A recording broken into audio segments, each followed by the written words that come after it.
सो कुछ क्वेश्चंस करते हैं पोटेंशियोमीटर पे।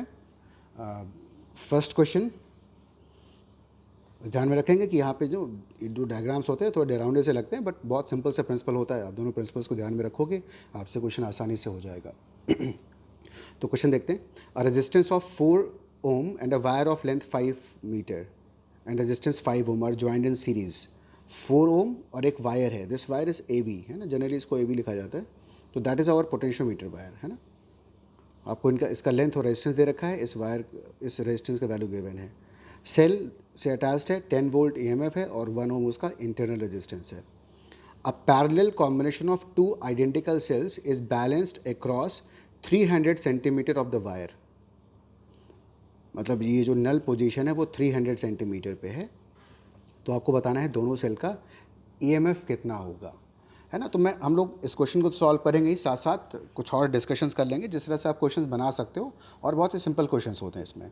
तो वन थिंग इज़ देयर कि हमें पता ना कि अगर हम 2 आइडेंटिकल सेल्स ले लें और उनको पैरेलल कॉम्बिनेशन में अटैच कर लें, तो इस सेल को हम एक सिंगल सेल से रिप्लेस करेंगे और जो उसका ईएमएफ होगा वो एक सेल के ईएमएफ के ही इक्वल रहेगा। इसका मतलब यहाँ पे एक सेल होगा या 2 सेल होगा, उससे कोई फ़र्क नहीं पड़ता है। आप ऐसे 10 सेल लगा लो पैरेलल कॉम्बिनेशन में, सब सेम पोजीशन पे ही बैलेंस्ड होंगे। तो अब यहाँ पे हमें प्राइमरी सर्किट में इंफॉर्मेशन दे रखे हुए हैं, तो इसका मतलब हमें जो फाई का वैल्यू है वो उस प्राइमरी सर्किट की मदद से निकालना है। तो कैलकुलेट करते हैं फाई। तो सबसे पहले आप इस सर्किट में करंट कैलकुलेट करो।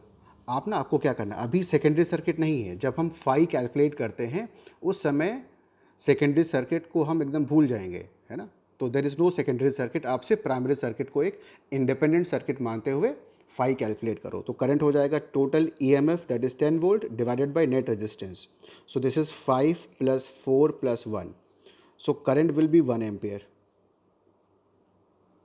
है ना। तो अगर ये प्राइमरी सर्किट इंडिपेंडेंट सर्किट होता तो करंट कितना फ्लो करता, 1 एम्पियर। तो ए बी के अक्रॉस कितना ड्रॉप आता, so that is 1 I into R, उसका 5 दे रखा है, सो दिस इज 5 वोल्ट। उसका लेंथ कितना गिवन है, 5 metre. So what is phi, so phi is V A B over L, so this is 5/5 metre volt metre, so this is 1 volt per metre. तो जो potential gradient है इस wire के cross वो है 1 volt per metre का।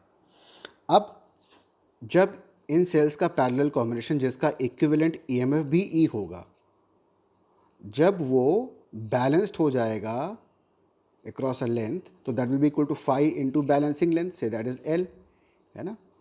तो balancing length 5 हमें पता है कितना, that is 1 volt per metre, और बैलेंसिंग लेंथ हमें दे रखा है 300 सेंटीमीटर या 3 metre, so that will be 3 volt. E कितना जाएगा सॉल्व करके, ई विल बी 3 वोल्ट, ठीक है ना। ये जो आएगा वो 3 वोल्ट हो जाएगा। तो सेल का जो ईएमएफ होगा that will be 3 volt.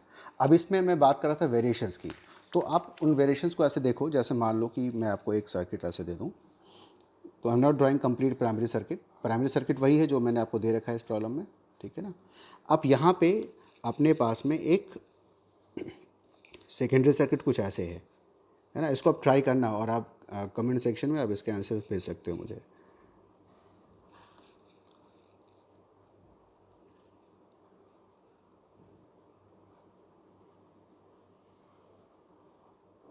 Like this is K1, this is K2।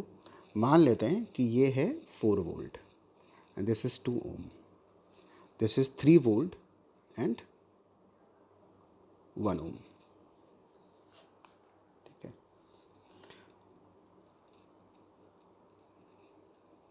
या एक काम करते हैं, let us take this E, unknown रखते हैं इसको,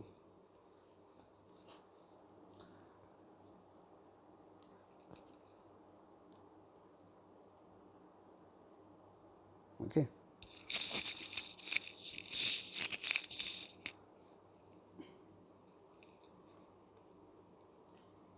और एक और चेंज करें, 5 को भी अननोन कर लेते हैं, है ना। Forget about that primary circuit, 5 unknown है। तो जो 4 वोल्ट सेल है, सपोज उसके लिए जो बैलेंसिंग लेंथ है, इसको आप एज्यूम कर लो कि let this length is 500 centimetre. Suppose that is balanced at 360 centimetre, है ना।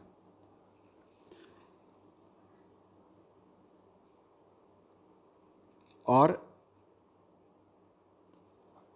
सेकेंड जो सेल है ई वोल्ट का, that is balanced at suppose 300 centimetre. Okay, तो इसमें क्वेश्चन क्या पूछ सकते हैं कि ई कितना होगा, है ना। जैसे यहाँ पे ओनली K1 क्लोज्ड है, K2 ओपन है, और यहाँ पे ओनली K2 क्लोज्ड है, तो ई कितना होगा ये पूछ सकते हैं। Second, if K1 and K2 both are closed, okay, so what will be balancing length.